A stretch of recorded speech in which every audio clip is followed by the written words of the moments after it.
ونبينا ومولانا ومرجانا ومقانا محمد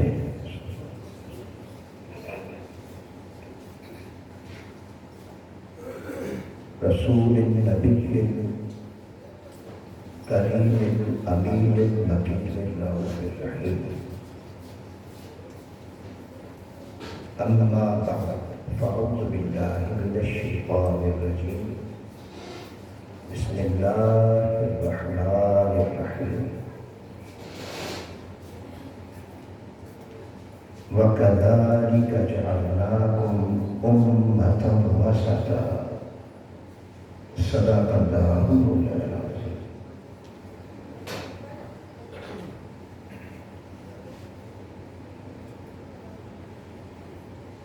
معزز و محترم مشائخ نظام،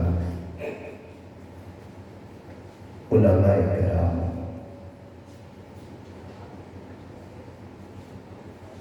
مہمانان ذی وقار،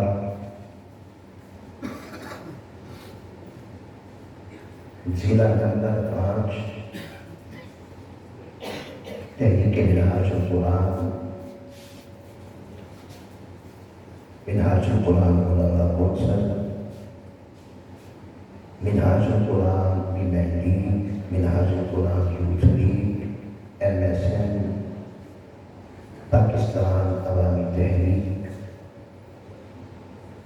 کے تمام قائدین، بالخصوص محترم محمد اسود صاحب صاحب جو صدر ہیں ضلع نمبر 5 کے، محترم میاں محمد صدیق صاحب جو ناظم ہیں ضلع نمبر 5 کے، محترم میاں ارشد علی شاہی صاحب یہ اس EP کے صدر ہیں، EP 168 کے، جس میں 5 روزہ دروس عرفان قرآن کی یہ مبارک علمی روحانی تربیت نشستیں جاری ساری تھیں، اور آج اس کے یہاں پر موجود ہے۔ میں انہیں 7 بار مبارکباد پیش کرتا ہوں۔ محترم اصغر علی صاحب، میاں اعجاز احمد صاحب، شہد لطیف بٹ صاحب، ڈاکٹر شہادت علی صاحب، صدر ہے پیٹ PP 168 کے، محترم جلیس جلالی صاحب جنرل سیکرٹری ہیں، محترم عمران صاحب، محترم محمد اویس غنی صاحب، محترم حاذق صاحب، محترم حذیفہ اسد صاحب، علامہ محمد سلیم صاحب صدر علماء کونسل، محترم علامہ صاحبزادہ قاضی افتخار رضا صاحب، اور دیگر تمام رفقا و اراکین اور کارکنان اور ان کے نیچے جتنے بھی عہدیداران ہیں، ان سب کو میری طرف سے اور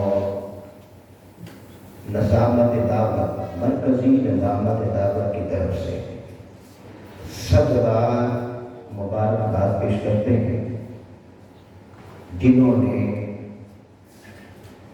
رمضان المبارک کی ان پرنور ساعتوں میں ہم سب کو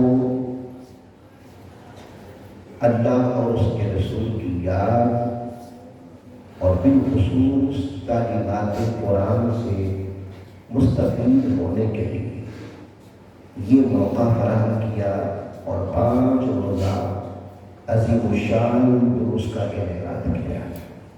اللہ تعالیٰ ان کی اس کاوش کو اپنی بارگاہ میں قبول و منظور فرمائے، اور یہ کاوش اس امت کے لیے رجوع الی القرآن کا ذریعہ آ جائے۔ معزز محترم حاضرین کرام اور خواتین و حضرات، ہم اللہ تعالیٰ کا جتنا شکر ادا کریں وہ کم ہے کہ اس نے ہمیں اس غیر گزرے دور میں اور نفسا نفسی کے دور میں اپنے محبوب صلی اللہ علیہ وسلم کی محبت سے نوازا،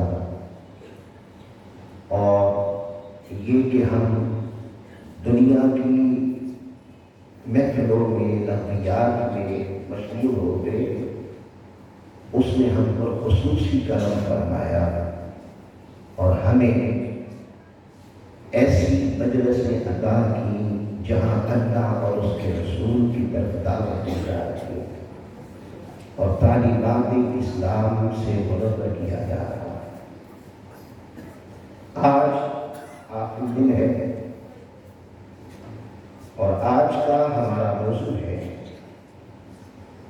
معاشرتی رسومات میں افراط و تفریط۔ یہ بڑا اہم موضوع ہے اس وقت پوری امت مسلمہ کے لیے بالعموم اور بالخصوص بر صغیر اور پاکستان کی عوام امت مسلمہ کے لیے۔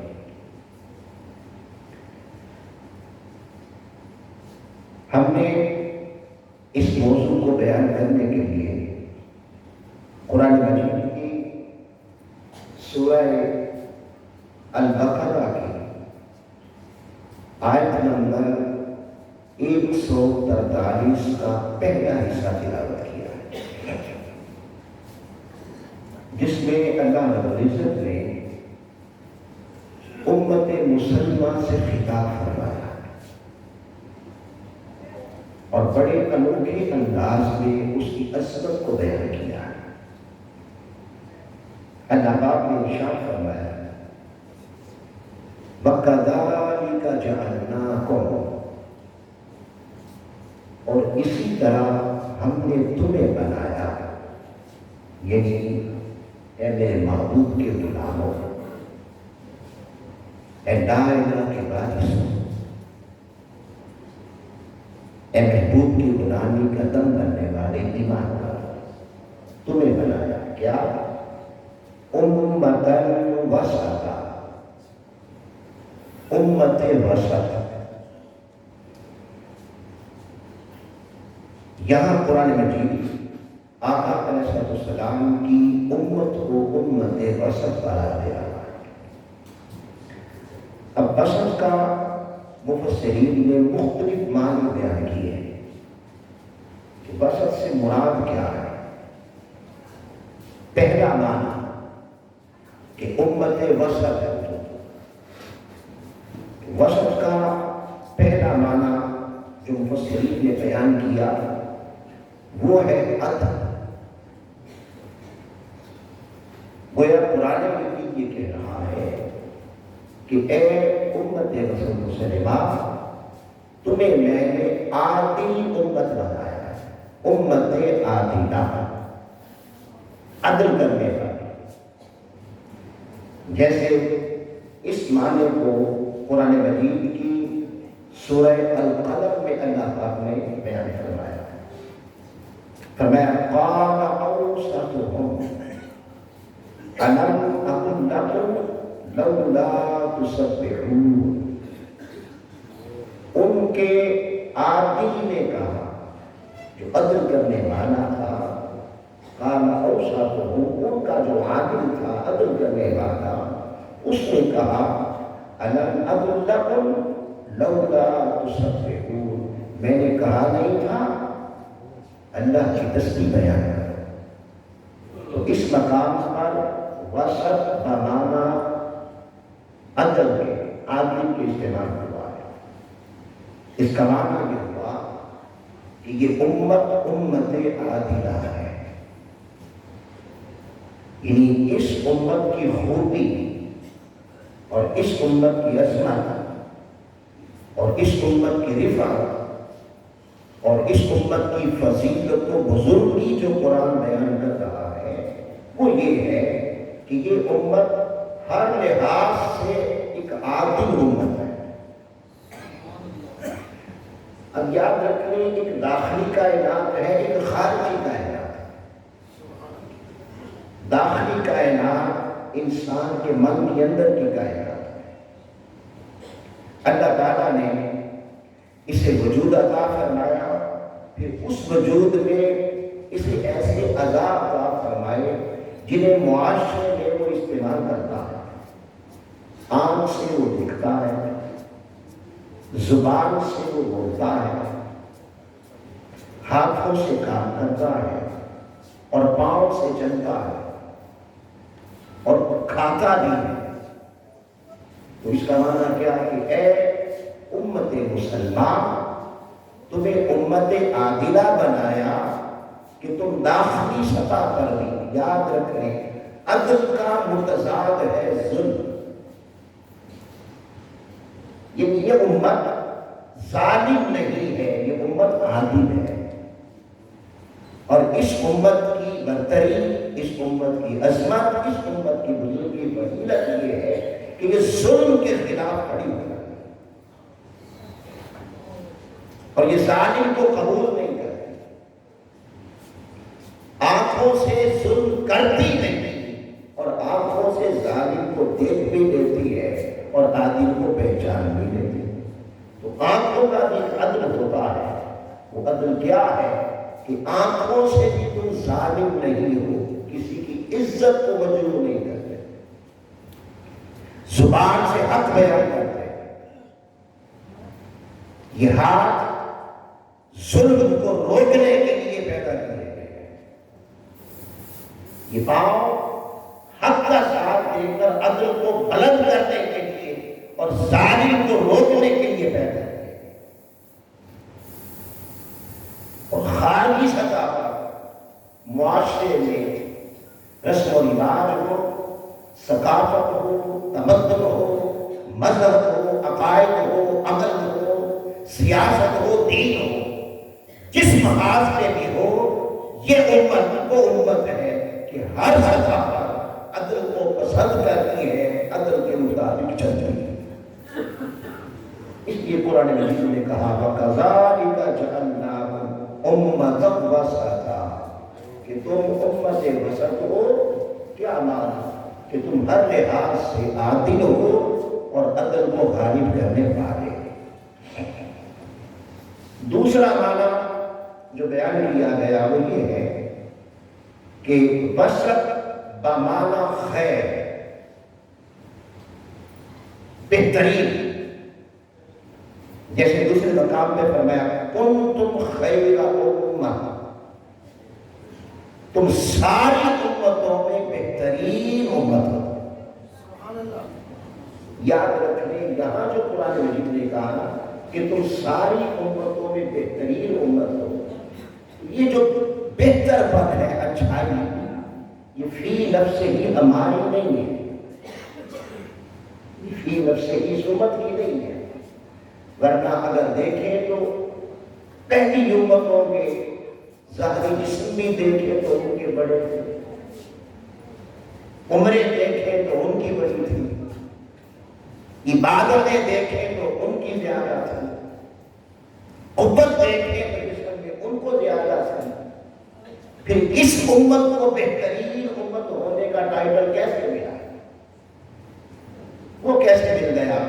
اس کی ایک ہی وجہ ہے کہ جیسے سارے نبیوں اور ساری کائنات میں محمد مصطفیٰ بہترین نبی ہے، سو اس نبی کی جو امت ہو گئی اس نسبت سے وہ بہترین امت کرا۔ سارے نبیوں کی اور ساری امتوں کی، جیسے وہ نبی ساری امتوں کے سارے نبیوں کے بہترین سید تھے اور آقا تھے اور سردار تھے، آقا ساری کائنات کے سردار تھے، ان کی امت ہونے نے اس امت کو ساری امتوں کا سردار رکھا، تو اس نسبت سے ہمیں بہتری ہوتا ہے۔ تیسرا معنی جو ہماری آج کی گفتگو کے ساتھ متعلق ہے وہ ہے اوسط بمعنی معتدل، میانہ رہنے والے، درمیانی والا،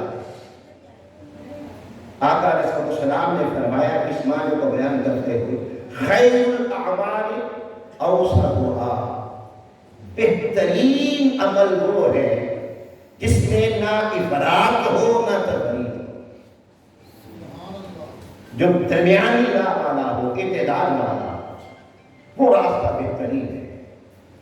پھر مفسرین نے اور ائمہ لغت نے ایک معنی اوسط کا یوں بیان فرمایا الوسط فضیلہ بین رذیلتین، وسط ایک فضیلت کو کہتے ہیں، وسط ایک عظمت کو کہتے ہیں جو دو خرابیوں یا دو ناپسندیدہ امور کے درمیان، مثلا افراط ہے یہ بھی ناپسندیدہ ہے، تفریط ہے یہ بھی ناپسندیدہ ہے، ان دونوں کے درمیان اعتدال والی راہ وہ فضیلت والی راہ۔ تو یہاں مراد کیا ہے کہ اے امت مسلمان، جیسے تمہاری عظمت، جیسے تمہاری رفعت حضور علیہ السلام کی نسبت سے ہے کہ تم خیر الامم قرار پائے، تو بہترین امت قرار پائے، جہاں اس کا ایک وجہ یہ ہے کہ تمہیں چونکہ اس لیے بہتر ہو تم کہ تمہیں نسبت بہت اونچی مل گئی ہے، سید المرسلین کی مل گئی ہے، قائد المرسلین کی مل گئی ہے، تو جہاں ان کی نسبت سے تمہیں عزت ملی اور تم بہترین ہو، اسی طرح تمہارے بہترین ہونے کی دوسری وجہ یہ ہے کہ تم افراط اور تفریط دونوں سے بچ گئے، یعنی تمہارا عمل جو ہے وہ تمہارا ذاتی عمل جو اللہ نے تمہیں عطا کیا، شریعت کی روح میں جو تمہیں ایک ضابطہ حیات دیا گیا، وہ ضابطہ حیات جو آقا علیہ السلام نے اپنی سنت سے قائم کیا، اپنی تعلیمات سے قائم کیا، اپنے قول سے قائم کیا، اپنے عمل سے قائم کیا، وہ عمل ہے اور وہ راستہ ہے اور وہ ضابطہ حیات ہے جس میں افراط بھی نہیں ہے، جس میں تفریط بھی نہیں، وہ اعتدال کی راہ والی ہے۔ تو پتہ یہ چلا کہ امت اس لیے بہتر امت ہوگی اور بہتری کی طرف راہ کی طرف گامزن ہوگی جب افراط کو بھی چھوڑ دے اور تفریط کو بھی چھوڑ دے۔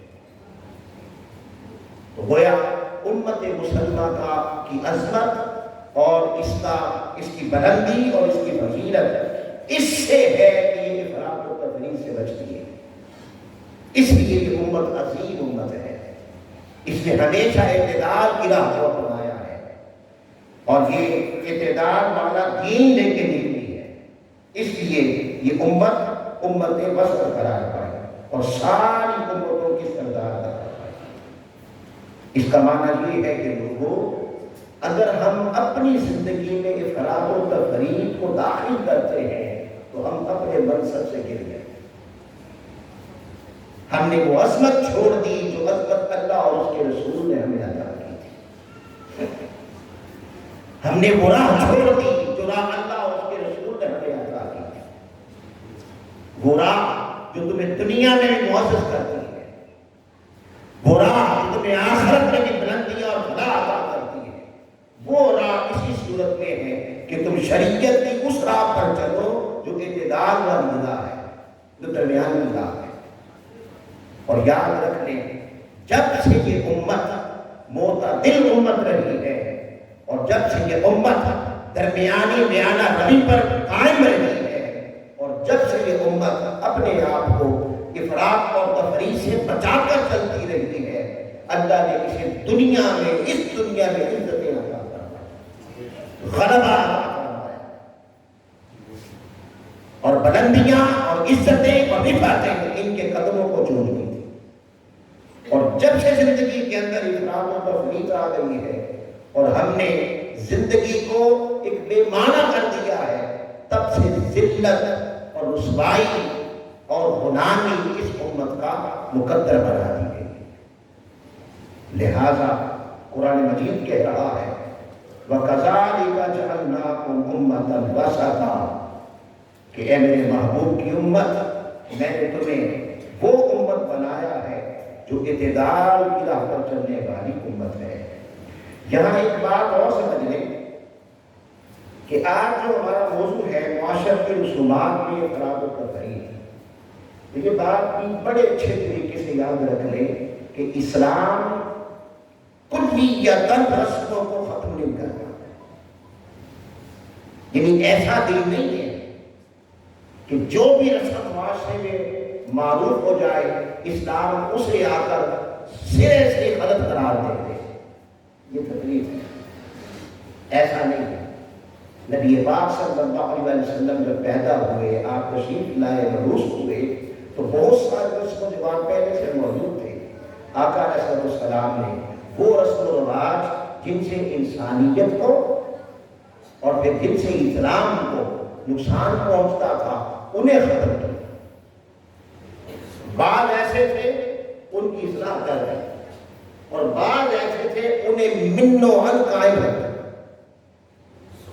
کہ ان سے انسانیت کو نقصان نہیں پہنچتا اور ان سے اسلام کو نقصان نہیں پہنچتا۔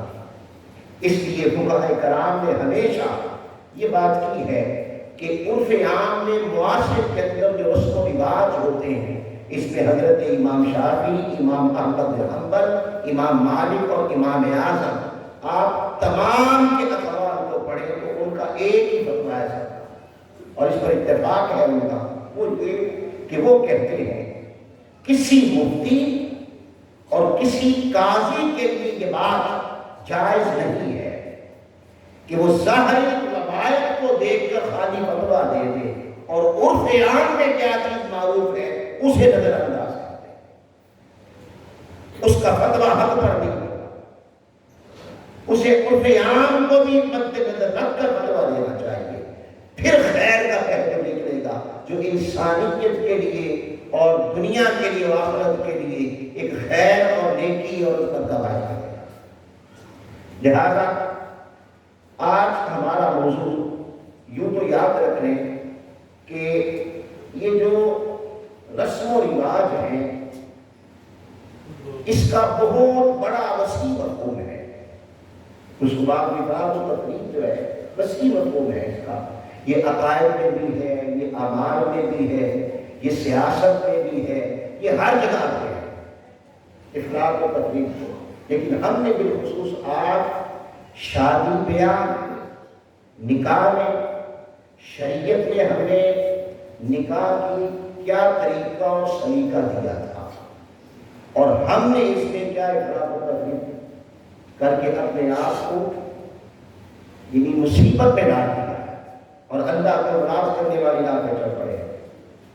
اسی طرح فوتیدگی، یہ لفظ ہوتا ہے فوتیدگی جسے ہم عام طور پہ فوتگی بولتے ہیں عرف عام میں، میں بھی فوتگی اس وقت استعمال کروں گا۔ فوتگی جنازہ ہے، وہ تھا کہ جنازے والے کے لیے میت کے لیے بخشش کی دعا کی جائے، اس میں کیا افراد و تفریق کا یہ امت شکار ہو گئی، اور وراثت ہے اس کی تقسیم میں یہ امت کیسے شکار ہو گئی ہے۔ آج ہم ان چیزوں کو پڑھنے کے بعد عہد کریں گے کہ اللہ رب العزت ہمیں توفیق عطا فرمائے کہ ہماری زندگیاں آقا علیہ السلام کے دیے ہوئے راستے کے مطابق ہو گئے۔ اب آ جائیں نکاح، یاد رکھنے نکاح انتہائی آسان اللہ اور اللہ کے رسول نے دیا ہے۔ پھر قرآن مجید میں اللہ پاک نے سورہ نساء میں نکاح کے متعلق ارشاد فرمایا فَانْكِحُوا مَا طَابَ لَكُم مِّنَ النِّسَاءِ، نکاح کر لو ان عورتوں کے ساتھ جو تمہیں پسند آ رہا ہے۔ اب نکاح کا مقصد کیا تھا؟ اسی طرح آقا علیہ السلام نے بڑی مشہور حدیث پاک ہے، آپ نکاح کے ہر خطبہ میں سنتے ہیں اور عام طور پہ تقریباً یہ سب کو یاد ہوگی کہ آقا علیہ السلام نے فرمایا النکاح من سنتی، نکاح میری سنت ہے، فمن راغب عن سنتی فلیس منی، سو جس نے میری سنت سے منہ موڑا، اعراض کیا، وہ میرا کچھ نہیں کرتا، یعنی کا میرے ساتھ کوئی تعلق نہیں ہے۔ تو نکاح رکھا کیوں گیا؟ اس کی بنیادی وجہ کیا تھی؟ مقصد کیا تھا؟ نکاح کا مقصد یہ تھا، پہلا مقصد تو یہ تھا کہ انسان کے اندر جو فطری رغبت ہے جن سے مخالف کی اسے اعتدال میں لایا ہے اور اسے قابو کیا جائے اور معاشرے کو بے حیائی سے، عریانی سے، فحاشی سے بچایا جائے اور نکاح کی بہترین صورت ادا کر کے معاشرے کو بے حیائی سے پاک کرنا مقصود تھا۔ اس لیے قرآن مجید نے بے حیائی اور زنا جاری کی، اس کا گناہ بیان کیا ہے اور اسے روکا ہے، اس کی تباہ کاریاں بیان کی۔ قرآن مجید میں اللہ پاک نے ارشاد فرمایا اِنَّهُ كَانَ فَاحِشًا وَسَاءَ سَبِيلًا، کہ نکاح کے بغیر جو رغبت ہے، فطری رغبت ہے، یہ کھلی بے حیائی اور برا راستہ۔ سو نکاح کا مقصد تھا کہ معاشرے کے اندر حیا آئے، نکاح کا مقصد تھا معاشرہ بے حیائی سے پاک ہوتا ہے، اور نکاح کا مقصد تھا معاشرے کے اندر عریانی فحاشی نہ پھیلے۔ اور دوسرا مقصد جو اس کا بنیادی تھا وہ انسانی نسل کی افزائی تھی۔ تو اس مقصد کے لیے نکاح رکھا گیا۔ اس لیے جب اس مقصد کے لیے رکھا گیا تو اسے انتہائی آسان بنا دیا گیا۔ پھر انسانی طبیعت ہوتی ہے، یہ فطرت ہوتی ہے، طبعاً انسان جب نکاح کے لیے راغب ہوتا ہے عورت کی طرف تو بنیادی طور پر آقا علیہ السلام نے فرمایا وہ 4 چیزیں ہوتی ہیں۔ پہلی کیا؟ حضرت ابو ہریرہ رضی اللہ تعالیٰ عنہ فرماتے ہیں کہ آقا علیہ السلام نے فرمایا کہ نکاح کرنے کے لیے انسان جو خاتون ہے اس کے اندر کیا دیکھتا ہے؟ لمال ہے، اس کے مال کی وجہ سے نکاح کرتا ہے، والے حسب ہے، اس کے حسب و نسب کی وجہ سے نکاح کرتا ہے، بڑی عزت والا گھرانہ ہو، بڑا اونچا قبیلہ ہو، اس کے لیے نکاح کرتا ہے، والے جمال ہے، خوبصورتی ہو، حسن ہو، اس کے لیے دعا کو نکاح کرتا ہے، اور آخری فرمایا والے دین ہے یا اس کے دین کے لیے نکاح کرتا ہے۔ یہ 4 چیزیں بیان کرنے کے بعد فرمایا بہترین نکاح یہ ہے جس میں دین کے لیے کیا کہ تم جب نکاح کرو تو پھر نہ اس کا مال دیکھو، نہ حسب و نسب دیکھو، نہ اس کا حسن و جمال دیکھو، اس کا دین دیکھو، اس کا مطلب دیکھو، اس میں حیا کتنا ہے، اس کے اندر دین کی قدریں کتنی ہیں، اس کے اندر ایمان کتنا ہے، وہ معاشرے کی غلاظتوں سے کتنی پاک ہے، اس چیز کو دیکھا جائے۔ تو یہ بنیاد دی ہے اللہ کے رسول نے، اور پھر آقا علیہ السلام نے فرمایا کہ بہترین نکاح وہ ہے جس میں خرچہ کم آئے، مال کم خرچ ہو، یہ بھی فرمایا، یعنی خیر پر نہ بنی، اور جس سے جو عظیم نکاح آقا علیہ السلام نے فرمایا اعظم النکاح، سب سے عظیم نکاح وہ ہے جس میں پیسے کی ریل ویل زیادہ نہ ہو، اس سے بھی تباہیاں آتی ہیں۔ یہ نکاح کا مقصد میں نے بتا دیا، ایک تو تھا بے حیائی سے پاک کرنا، دوسرا تھا فلاح نسل کے لیے، اور بنیادی طور پہ اس میں خیر رکھی گئی تھی نکاح کے لیے، اور اتنا آسان کیا گیا تھا نکاح کرنا کہ آقا علیہ السلام کے زمانے میں، نبی پاک صلی اللہ علیہ وسلم کے ہاں، آپ کے زمانے میں، خلفائے راشدین کے زمانے میں نکاح کتنا آسان تھا۔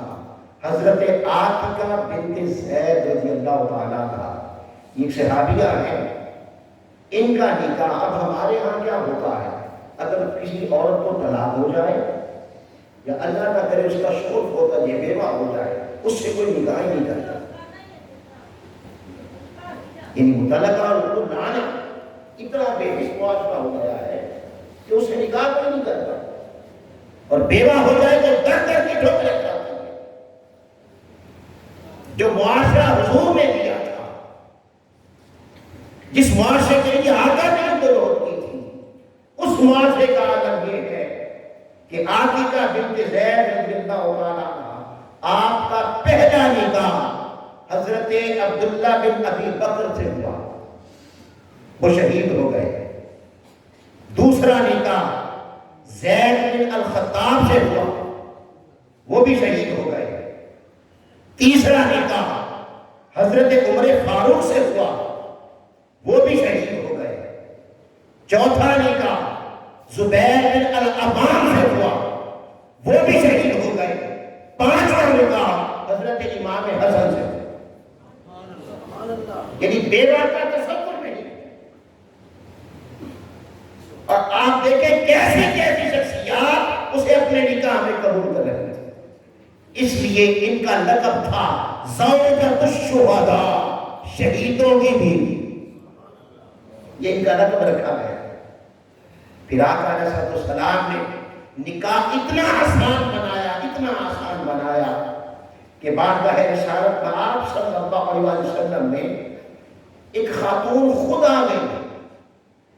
اب یہاں پہلے ایک بات سمجھ لیں، جب بھی آپ کوئی حدیث پڑھیں اور حدیث کے الفاظ ہو، حضور کے پاس خاتون آئی، کوئی آدمی آیا، کوئی آیا، یا الفاظ یہ ہو کہ ابو بکر صدیق رضی اللہ تعالیٰ عنہ کے پاس آیا، یا عمر فاروق رضی اللہ تعالیٰ کے پاس آیا، یا حضرت عثمان غنی اور مولا علی رضوان اللہ تعالیٰ علیہ اجمعین کے کوئی پاس آیا، تو اس کا معنی یہ ہوتا ہے، یاد رکھ لیں کہ وہ عدالت میں آیا، وہ حکمران کے پاس آیا، اس نے رجوع کیا، وہ کچھ لینے کے لیے آیا۔ آقا علیہ السلام تشریف فرما ہے، ایک خاتون آ گئی، اس نے کہا یا رسول اللہ میرا نکاح کر رہے۔ سبحان اللہ، ہمارے معاشرے میں ایک بھی مثال ایسی ملتی ہے تصور کہ کوئی خاتون کہتے میرا نکاح کر رہے، اس کو تسلیم کی نگاہ سے دیکھا جاتا ہے، ذلت کی نگاہ سے دیکھا جاتا ہے۔ آواز کہہ رہے پنجابی میں ہوتا ہے، یہ تو بڑی منہ پھٹ ہو گئی، یہ کس طرح کی۔ پھر یہاں یہ بات بھی سمجھ رہے کہ بیٹیوں کے نکاح کرنے میں، یعنی نکاح کی آغاز کہاں سے ہوتا ہے؟ منگنی سے۔ ہمارے یہاں منگنی کا کوئی تصور اسلام میں نہیں ہے، اب جسٹ ایک بات ہے یہ کرنا کہ منگنی کے لیے اتنے جوڑے بنا دو، منگنی کے لیے اتنا زیور بنا دو، منگنی کے لیے دیگیں بنا دو اور الگ سے بڑا فنکشن تیار کر دے، اس کی کوئی گنجائش اسلام میں نہیں۔ اور یہ پیسے کے زیادہ ایک بہت بڑا ذریعہ بنا دیا ہے، یہ افراط ہے جسے پیدا کر لیا ہے۔ پھر اسلام یہ اجازت دیتا ہے کہ جن کا نکاح ہو رہا ہے اس لڑکی اور لڑکے کو ایک دوسرے سے ملا دے۔ اب اس ملانے کے معنی میں بھی افراط و تفریط کا شکار ہوگا، اس کے مطلب ہے یعنی ملانے سے مراد کیا ہے؟ ہمارے یہاں لڑکی لڑکے کو ملانا اس کا تصور ہی نہیں ہے۔ اور سید شیخ الاسلام قبلہ حضور فرماتے ہیں، اور جب اس طرح کی بات ہو جائے نا، ظاہر ہے یہ ملانے ملنے کی بات تو وہی ہوگی نا جہاں لڑکی اور لڑکے نے ایک دوسرے کو دیکھا نہیں ہے، وہی ہوگی نا۔ اگر کزنوں کا آپس میں ہے تو وہ تو جانتے ہیں ایک دوسرے کو، تو یہ وہی ہوگی۔ تو قبلہ حضور فرماتا ہے وہ جو لڑکی دیکھنے جاتے ہیں وہ اس لڑکے کی دادی ہوتی ہے یا رانی ہوتی ہے جس کو خود 6 نمبر کی الگ لگی ہوتی ہے، وہ دیکھنے جا رہے ہیں۔ بابا شریعت یہ کہتی ہے زندگی والدین میں نہیں گزارنی، زندگی میاں بیوی میں گزارنی، ان کو ایک دوسرے کے ساتھ ملا۔ تو تفریق کیا ہوئی؟ تفریق یہ ہوئی کہ سرے سے یہ کانسیپٹ ہی ختم کر دیا، بے حیائی کا نام دے دیا، خدا نے کیا کہہ دیا۔ اور افراط کیا ہوا؟ افراط یہ ہوا کہ اس دیکھنے اور ملانے کے نام پر ہفتے کے لیے دونوں کو بیچ دو گارڈن میں اور بنا چلے جائے، ایک دوسرے کو سمجھ لیں گے، یہ افراط، یہ بے حیائی ہے۔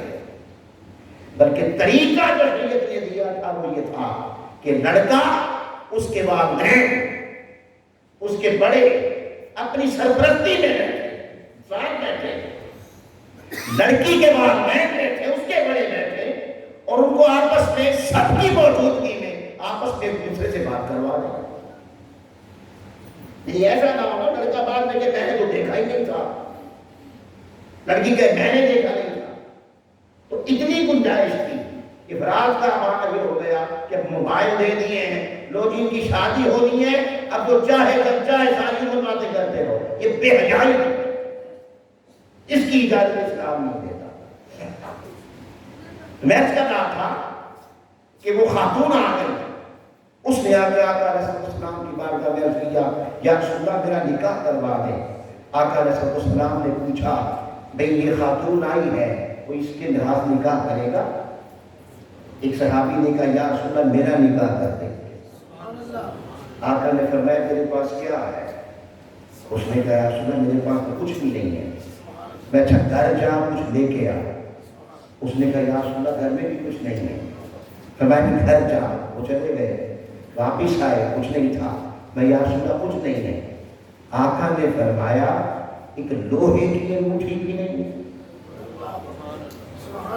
کہاں سونا اور کہاں سیٹ اور کہاں کیا کیا، اتنا آسان نکاح تھا۔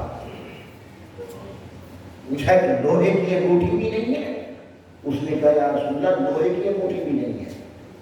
آقا نے فرمایا، اچھا تمہیں قرآن آتا ہے؟ اس نے کہا، یا رسول اللہ قرآن آتا ہے، بس پھر وہ جو قرآن تمہیں آتا ہے وہ اسے سکھا دو، میں اس قرآن کے عوض میں اسے تیرے نکاح میں دے۔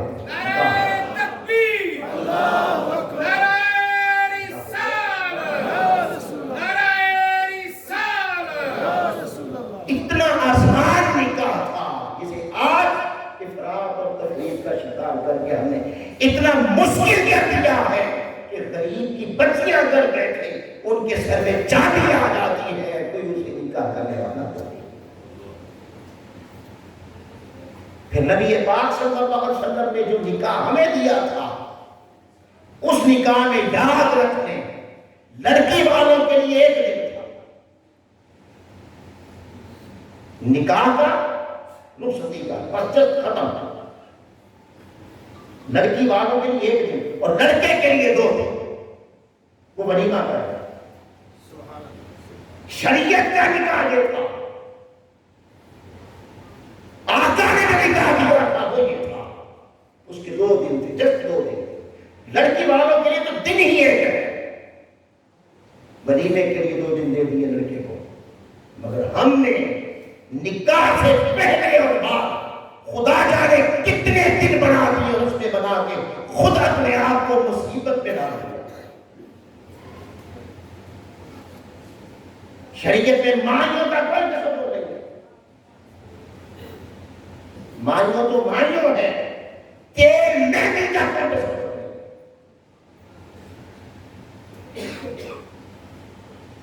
یہ افراط ہے، نکاح میں افراط ہے۔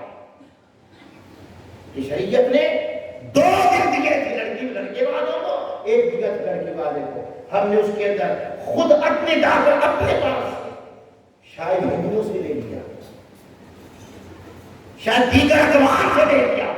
اللہ کہتا ہے میں نے تمہیں اعتدال والی امت کیوں بنایا تھا کہ دیگر امتیں جہاں بھی ہیں ان کے اندر افراط و تفریط پائی جاتی ہے، تم وہ نہیں۔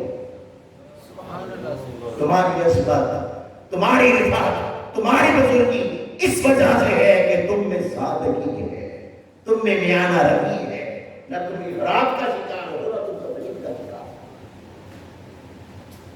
اب مہندی جیسی رسم کو دے دیا اور مہندی پر لاکھوں روپے مہندی اور تیل کے نام پر جلائے جاتے ہیں۔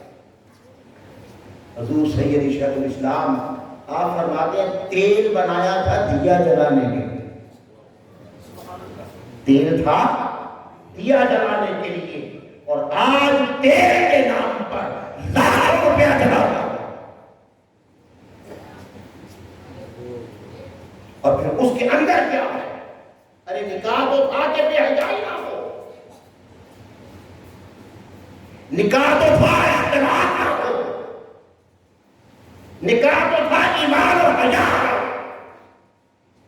اور ہم نے ابھی نکاح شروع نہیں ہوا اور بے حیائی کے طوفان بدتمیزی شروع کر دیتے، اور مہندی کے نام پر اتنی بے حیائی اور اتنی فحاشی اور عریانی کے مرتکب بنتے ہیں۔ گنبد خضرا کے وکیل بھی دیکھتے ہوں گے، یہ میرا ہی امتی ہے، یہ میرا ہی کلمہ پڑھنے والا۔ پھر وہ ڈولی بنا لی جاتی ہے، پھر اس کے اندر خدا در وہ شمع جلا لی جاتی ہیں، پھر جوان بچیاں باپ نمازی بھی ہے، پرہیزگار بھی ہے، پنجگانہ نمازی بھی ہوتا ہے، ادھر نکاح کی بات شروع ہوتی ہے، سب پرہیزگار کو اٹھا کے پھینک، اس کی اپنی بچیاں اڑیاں لباس پہن کر بازار کے اندر اپنے مہندیاں نکالی جاتی ہیں، اس پر ناچ گانا بھاشن ہوتی ہے، اور پھر بھی ہم چاہتے ہیں۔ ارے اقبال کہتا ہے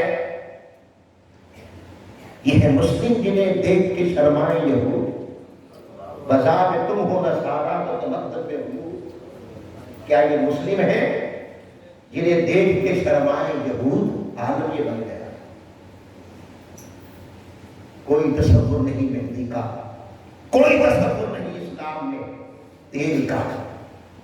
قبلہ حضور مشورہ دیتے ہیں، آپ فرماتے ہیں اگر تیل کے نام پر پیسہ ضائع ہونے والا ہر مسلمان کا گناہ، ہر مصطفیٰ کا گناہ، جب اپنے بیٹے اور بیٹی کی شادی کرے تو پہلے یہ عہد کر لے کہ تیل کے نام پر جلایا جانے والا پیسہ وہ کوئی تیل نہیں کرے گا۔ اگر چند شادیوں کا تیل پر جلنے والا پیسہ روک لیا جائے تو غریب کی 20 بچیاں بیائی جا سکتی۔ اور آقا نے فرمایا برکت والا اعظم نکاح وہ ہے جس میں پیسے کا کم خرچ ہو، اور ہم پیسے کی نمائش کرتے ہیں۔ یاد رکھ لیں، جب سے ہم نے افراط و تفریط کو اپنایا ہے اور نئی نئی چیزیں اسلام کے اندر ایجاد کر دی ہیں، تب سے ذلت اور رسوائی کا طوق ہمارے گلے میں لا دیا۔ اس کی کوئی گنجائش نہیں۔ پھر آگے چلیں، بارات۔ اب بارات کا تصور لے لیں، بارات جانی ہے لڑکی والوں کے گھر۔ اسلام کہتا ہے کہ مہمان جاؤ نا، مہمان تو طلب بھی نہ کرو کہ میں نے یہ کھانا ہے، یہ بھی طلب نہ کرو۔ جو میزبان روکھی سوکھی پیش کر دے اسے کھاؤ، اللہ کا شکر ہے۔ یہ اسلام کہہ رہا تھا۔ اب لڑکے والے بارات کے دن لڑکی کے ہاں مہمان بنتے ہیں، ایسا ہی ہے، لڑکی کے ہاں مہمان بنتے ہیں۔ اب وہ مہمان کی ڈیمانڈیں سن لیں۔ افراط و تفریط کا کیسے شکار ہے؟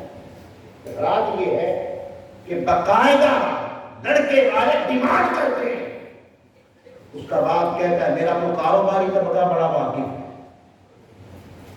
میں تو کاروبار کرتا ہوں، 300 بندے تو میرے کاروبار کے میرے دوست ہیں وہ آئیں گے، 400 میرے رشتے دار ہیں وہ آئیں گے، یعنی 500-600 کے مہمان لے کے جاتے ہیں اور کہتے ہیں ان مہمانوں کی مہمان نوازی لڑکی والے کریں۔ یہ کون سی شریعت ہے؟ یہ کس شریعت نے حکم دیا کہ مہمان آپ کے اور کھلائے دوسرا؟ مہمان تو آپ کے ہیں، دوست تو آپ کے ہیں۔ اگر آپ کو اتنی دوستی نبھانی ہے تو بابا مدینہ کرو، اس پہ بلاؤ کو۔ لڑکی والوں پر بول ڈالنے کا حکم کس نے دیا؟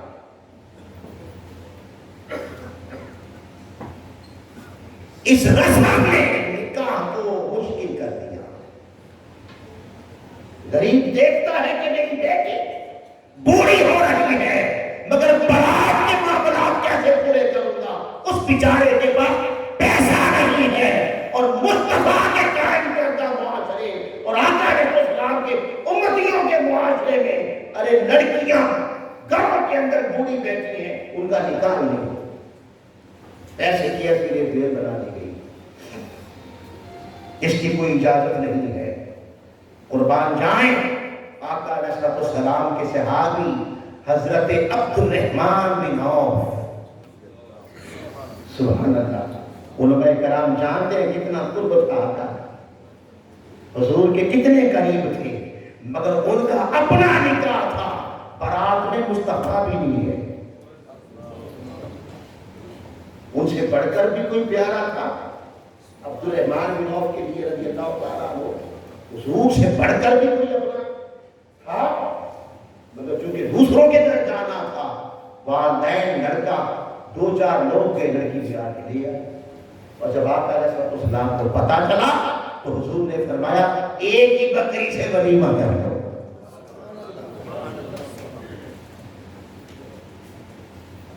اگر افراد کیا ہے جو نہیں جا جاتا یا بلایا نہیں وہ بیٹھ جاتا ہے، وہ کہتا ہے مجھے بلایا نہیں لہذا میری قطع کرنا کی ہے،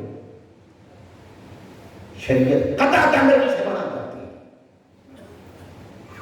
اس کے بیٹے کی شادی ہے، وہ کہتے ہیں مجھے کیوں نہیں بلایا، اس کے ساتھ سارا معاملہ رشتے داریاں ہم نے ٹوٹتی دیکھی ہے، بھائی بھائی میں اتنا ہوتے دیکھتے ہیں، کس کی مجبوری کی وجہ پر نہیں بلایا۔ نکاح اتنا آسان تھا، پھر اس کے بعد ولیمے کی رسم آ جائے، جب صحابہ ولیمہ کرتے تھے تو قربان جائیں وہ اپنے قریبی حلقے کو بعد میں بلاتے تھے، پہلے قریبی مدینے کی بستیاں جو غریبوں کی ہوتی وہاں غریبوں کو جا کے کہتے میرا ولیمہ ہے آگے کھانا ملا، جن کے گھر کے چولہے بند ہوتے تھے، جنہیں قرآن میں مسکین کہا ان کو ڈھونڈتے تھے۔ ولیمے کا معنی یہ ہے کہ اپنی بساط کے مطابق غریب کو کھلاؤ تاکہ اس کے دل سے دعا نکلے، یہ اس کو کھلانا تھا، اور ہم نے کیا کر دیا، ہم نے اس کو اتنی بڑی نمائش بنا دیا۔ غریب کی کیا ضرورت ہے کہ کسی امیر کے ولیمے میں آ جائے، جیسے وہ میلاد والی بات کہ بڑھیا میلاد میں گئی تو روک دیا گیا، یہی حال ولیمہ بھی نیک مجلس ہے، تو غریبوں کے لیے تھا، اس میں ہم نے پھر پیسے کی نمائش شروع کر دی ہے، یہ سب افراد ہے، اور اپنی بساط سے بڑھ کر ادھار اٹھا کے براتیوں کو کھانے کھلائے جاتے ہیں، لڑکی والا ساری زندگی کے لیے اس کا باپ مقروض ہو جاتا ہے، اور ولیمہ کرنے والا ولیمہ کرنے کے لیے ادھار اٹھاتا ہے۔ یہ نکاح ہو رہے اسلامی معاشرے کے اندر۔ پھر تیسری چیز، چوتھی چیز، جہیز کی لعنت۔ اب جب میں نے جہیز کی لعنت کہا تو اس پہ یاد رکھ لیں، اس سے مراد یہ ہے طلب کرنا، ورنہ جہیز حضور کی سنت ہے، بلکہ میں یوں کہوں تو صحیح ہوگا کہ جہیز میں تفرید یہ ہے کہ جہیز کو سرے سے لعنت کہتے ہیں، ایسا نہیں ہے۔ لڑکی والا باپ ہے، ماں ہے، وہ اپنی بیٹی کو اپنی بساط کے مطابق ضروریات زندگی میں سے جو چاہے ہے، یہ ممانعت نہیں ہے کہ آقا علیہ السلام نے سیدہ کائنات کو ترجیح دیا، اور سیدہ کائنات کو چار پہلو دیگر اور چیزیں آتی ہیں، تو ضروریات زندگی کے لیے اپنی بیٹی کو دینا منع نہیں ہے، مگر اس لیے نکاح نہ کرنا کہ یہاں سے جہیز نہیں ملے گا، اور ڈیمانڈ کرنا، یہ ڈیمانڈ کرنا لعنت ہے، دینا نہیں لعنت ہے۔ یہ وہ چند چیزیں ہیں، اگر ہم ان چیزوں کو اپنی زندگی سے نکال دیں، اللہ کے ہاں بھی عزت پائیں، اللہ کے رسول کے ہاں بھی عزت پائیں، اور معاشرے میں بھی عزت ہو جائے، اور نکاح آسان ہو جائے، اور گھروں میں بیٹھی وہ بیٹیاں جن کے بال سفید ہو جاتے ہیں وہ اپنے گھروں کو آسانی سے روانہ ہو جائے۔ دوسری چیز پوتیدگی، مرنے والے کے لیے دعا کرنا، یہ جو نماز جنازہ ہوتی ہے یہ بھی دعا ہوتی ہے، فرض ہے کہ جب کوئی مر جائے تو مسلمان اس مسلمان کے جنازے میں جائے، جاننے والے جنازے میں جائے، یہ فرض تھا، اس کے لیے دعا کرے۔ اب یہاں حال یہ ہو گیا ہے، وہ کسی نے کیا خوب کہا کہ میری میت پہ آئے ہیں ایسے جیسے شادی میں آئے ہوئے، ادھر بھی میت پڑی ہوتی ہے، ادھر بریانیوں کی دیگیں چڑھ جاتی ہیں، اور بڑے بڑے جنابوں کو کھانا کھلانا ہے۔ وہ لوگ جو محلے دار ہیں، قریب ہیں، جو پیدل جا کے آ جا سکتے ہیں، بائک پر بھی آ جا سکتے ہیں، گاڑی میں بھی آ جا سکتے ہیں، اپنے گھر میں آ جاتے ہیں، ان کے لیے جائز نہیں ہے کہ ان کے گھر سے جا کے کھانا، میت والوں کے گھر سے کھانا۔ پھر اس کے بعد آگے چلیں تو آگے آ جائیں، پھر کل آ جاتے ہیں۔ اب کل کیوں تھے؟ اس لیے کہ یہ امت ہاتھ اٹھا کے کہے مولا مصطفیٰ کا غلام ہے، معاف کر، گناہ ہو گئے ہوں گے معاف کر۔ اس کی معافی کے لیے تھا کہ شفاعت کی دعا کی جائے، اور یہ جائز ہے سارے ثواب کرنا، جائز ہے۔ مگر اب کیا ہوتا ہے، کل خانیوں کے نام پر پھر بیانیاں اور دیگیں پکڑ جاتے ہیں۔ یہ افراط ہے، اس کی اجازت نہیں دیتا اسلام۔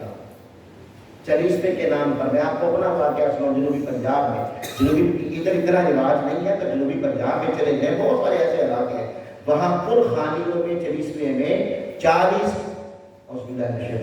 4 ہزار 5 ہزار لوگ آتے ہیں۔ میں ولیمے میں خود ذاتی طور پر واقعہ بتا رہا ہوں گیا، اس میں تقریباً 1000-1500 لوگ تھے، 18 دیگیں پکائی،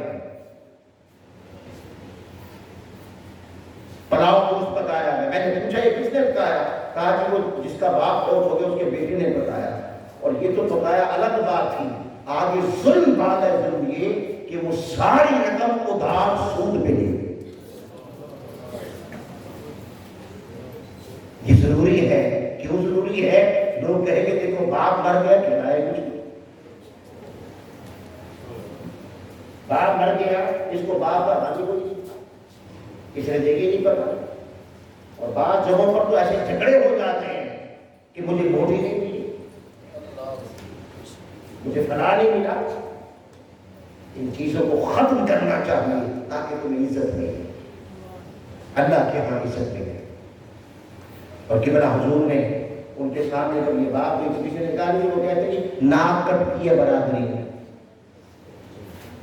آپ نے فرمایا پھر ناک ایک جگہ پر کٹوانی پڑے گی، یا ادھر کٹوا لو یا ادھر کٹوا لو۔ جو ادھر ناک بچانا چاہتا ہے وہ ادھر کی پرواہ نہ کرے، جو اللہ اور اللہ کے رسول کے یہاں ناک بچانا چاہتا ہے وہ ادھر کی پرواہ نہ کرے۔ اور پھر جو ادھر کی پرواہ کرنی ہے تو پھر وہاں 2 جگہ نہیں چلے، تو رنگی چھوڑ دے یا درد ہو۔ پھر وراثت میں آ جائیں تو وراثت یہ ایک ایسا مسئلہ ہے کہ اس پر ہمیشہ اسلام سے پہلے بھی اور اب بھی معاشرے افراد و تفریق کا انکار ہے۔ اسلام سے دور جاہلیت میں، اسلام سے پہلے خواتین کو، چاہے وہ ماں ہے، چاہے وہ بیٹی ہے، چاہے وہ بہن ہے، چاہے وہ بیوی ہے، وراثت میں شریک ہی نہیں کیا، اسے وراثت کی شراکت نہیں تھی اس کے لیے۔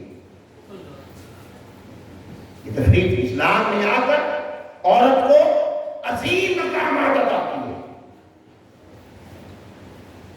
وہ عورت جو زمانہ جاہلیت میں ایک جوتی کا پاؤں کی جوتی کے برابر جس کا درجہ نہیں تھا، اللہ نے ماں کا درجہ دے کر جنت پاؤں، بیٹی ہو بہن ہو، تو فرما دیا جو بیٹی اور بہن کا تربیت کر کے نکاح کر دے گا اسے جنت کی کچھ خبری میں خود سناؤں۔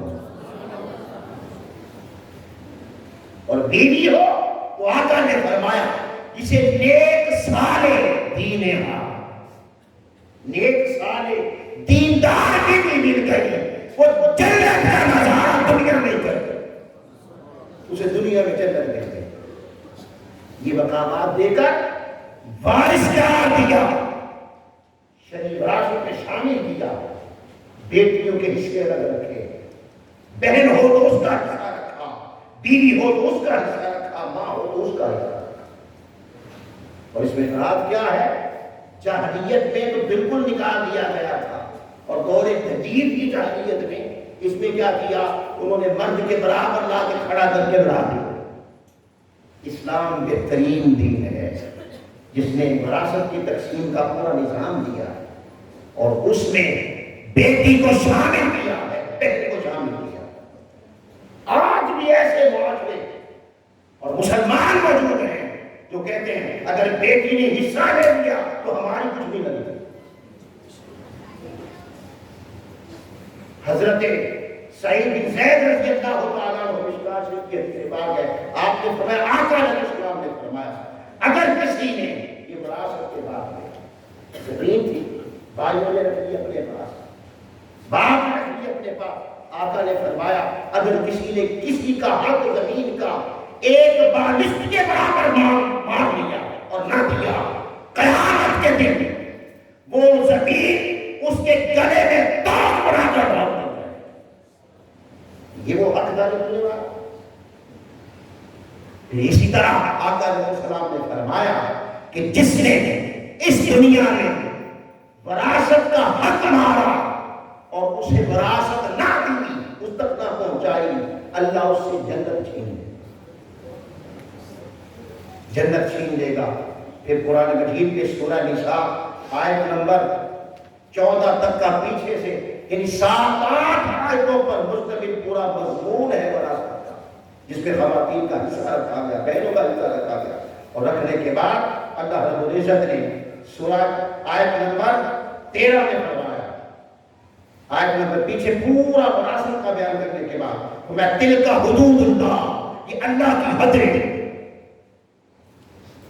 یہ جو میں نے کہا نا کہ بیٹیوں کو اتنا دو، بہنوں کو اتنا دو، ماں کا اتنا، بیوی کا اتنا، تلک حدود اللہ، یہ اللہ کی حدیں ہیں۔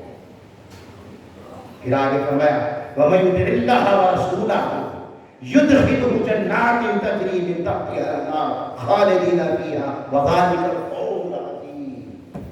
جو ان حدوں کو محافظت کرے گا اور جس کا حق حقدار تک پہنچا دے گا، تو اللہ پاک فرماتا ہے اسے اللہ رب العزت جنت میں داخل کرے گا، جس کے نیچے نہریں رواں ہیں اور ہمیشہ وہاں رہیں گے، اور یہ جنت میں داخل ہو جانا سب سے عظیم کامیابی ہے۔ اور ساتھ ہی فرمایا وَمَن یَعْصِ اللَّهَ، اور جس نے اللہ کی نافرمانی کی، یعنی جس کا حق تھا اسے نہ دیا، نافرمانی کی، وَيَتَعَدَّ حُدُودَهُ، اور اس کی حدوں کو توڑا، تو اللہ پاک فرماتا ہے يُدْخِلْهُ نَارًا خَالِدًا فِيهَا، اللہ اسے جہنم میں داخل کرے گا جہاں ہمیشہ رہے گا، وَلَهُ عَذَابٌ مُّهِينٌ، اس کے لیے دردناک عذاب، زندہ رہے۔ اب یہ حقوق مارے جا رہے ہیں، یعنی نکاح بھی وہ نکاح نہ رہا جو مصطفیٰ نے دیا تھا، اس میں بھی افراط و تفریط ہے۔ شریعت نے جنازے کے لیے جتنی بات کی، اس میں بھی افراط و تفریط ہے۔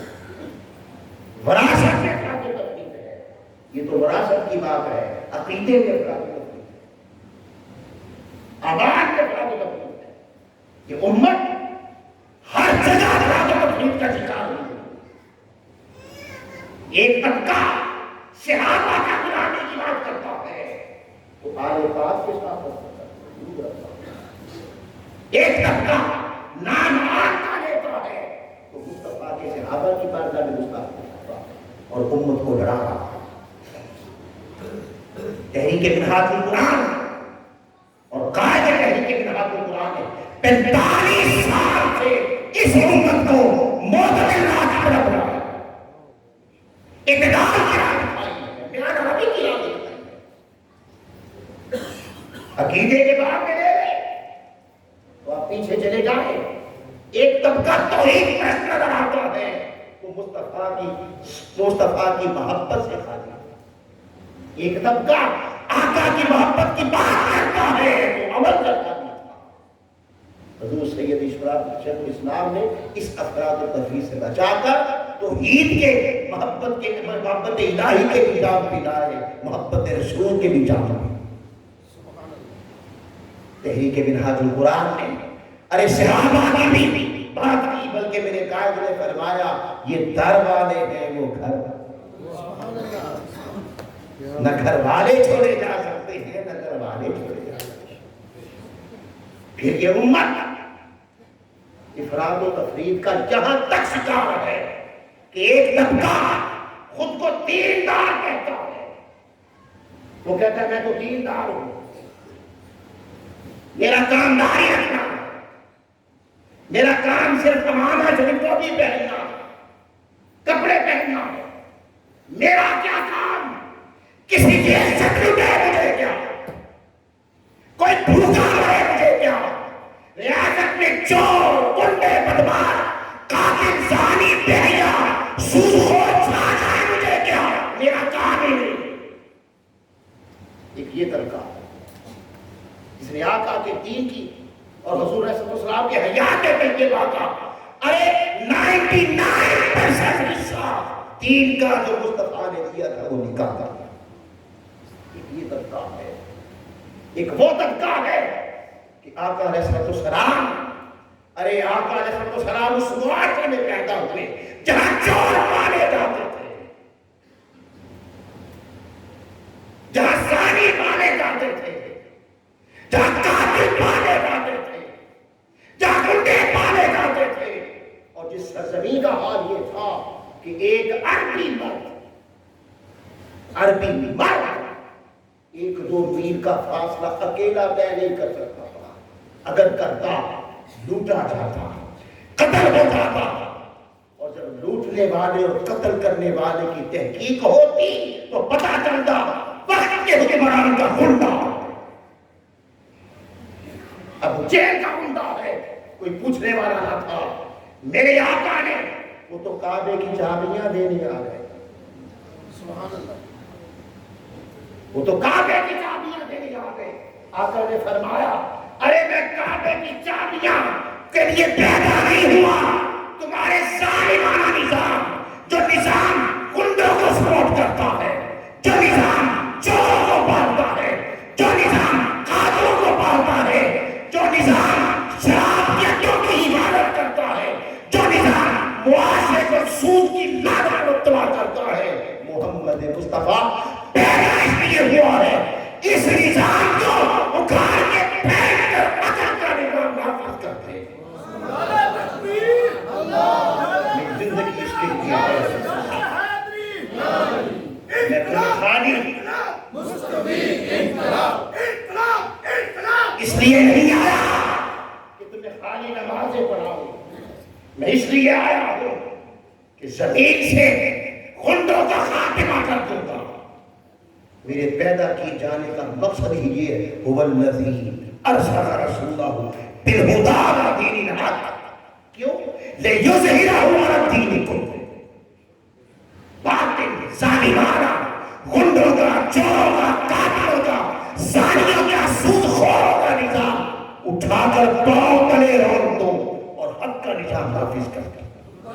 اور قربان ہے جب انقلاب آیا، 21 سال کے بعد جب انقلاب آیا، مکہ فتح ہوا، تو آقا نے کیا فرمایا؟ ہائے ہائے میں زمانہ جاہلیت کے سارے نظام اپنے پاؤں تلے رونتا ہوں، آج کے بعد یہ زمین ظلم کے نظام سے پاک ہو گئی، اب چوریاں نہیں ہوں گی، اب چور نہیں بنیں گے، اور اگر چوری محمد کی بیٹی فاطمہ نے بھی کی تو ہاتھ اس کے بھی کاٹا جائے۔ اب قاتل نہیں بنیں گے، بیٹی غریب کی ہو، بیٹی یہودی کی ہو، بیٹی عیسائی کی ہو، بیٹی ہندو کی ہو، بیٹی سکھ کی ہو، بیٹی مسلم کی ہو، بیٹی بیٹی ہے، بیٹی بیٹی ہے۔ میں نے زمانہ جاہلیت کے گنڈا کر دیا، اپنے پاؤں تلے روک دی، اب کسی کی بیٹی کی طرف جو دستاویزی کرے گا میں اسے سنسار کر دوں گا۔ زمین اللہ کے نظام کے سپرد کر دی، لوگوں تم آزاد ہو گئے، جب چاہو جہاں چاہو جس وقت چاہو جاؤ آؤ، کوئی نہیں لوٹے گا۔ اگر کوئی لوٹے گا تو محمد مصطفیٰ اسے کوڑے دے۔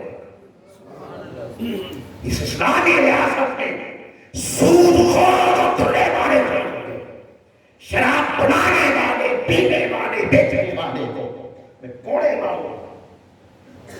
قربان جائیں 21 سال کے بعد جب وہ نظام آیا جو میرے مصطفیٰ نے کیا، جب وہ نظام آیا 1 سال گزرا، 1 سال، زمین وہی تھی، ریاست وہی تھی، 1 سال گزرا جب ظالمانہ سسٹم اٹھاڑ کے پھینک دیا گیا، چور نظام اٹھاڑ کے پھینک دیے گئے، تو نظام زمین وہی تھی۔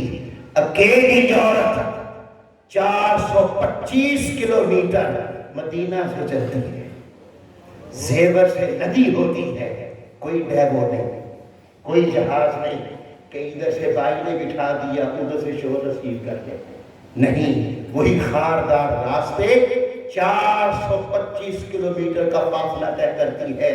اور انقلاب کیا ہے؟ نہ اسے عزت کے لٹنے کا خوف ہے، نہ اسے مال کے چھیننے کا خوف ہے۔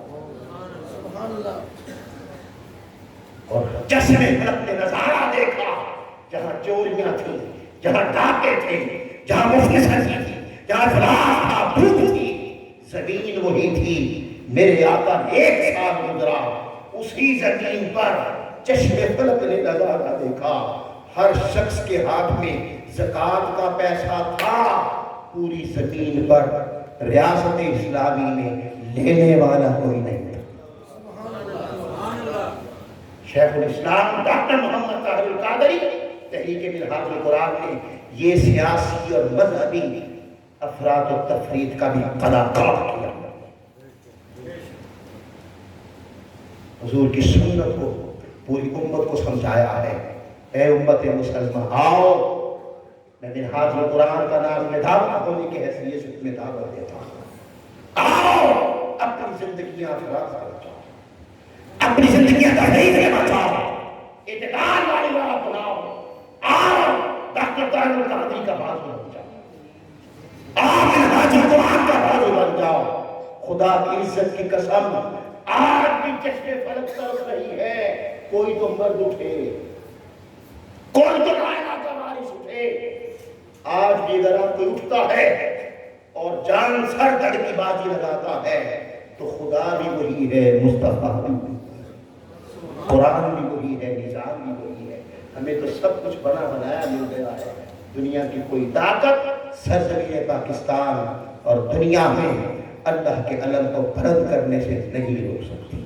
میں تحریک منہاج القرآن آج چونکہ آخری دن تھا، اس لیے تحریک کا اصل میسج آپ تک پہنچانا بھی مقصود تھا۔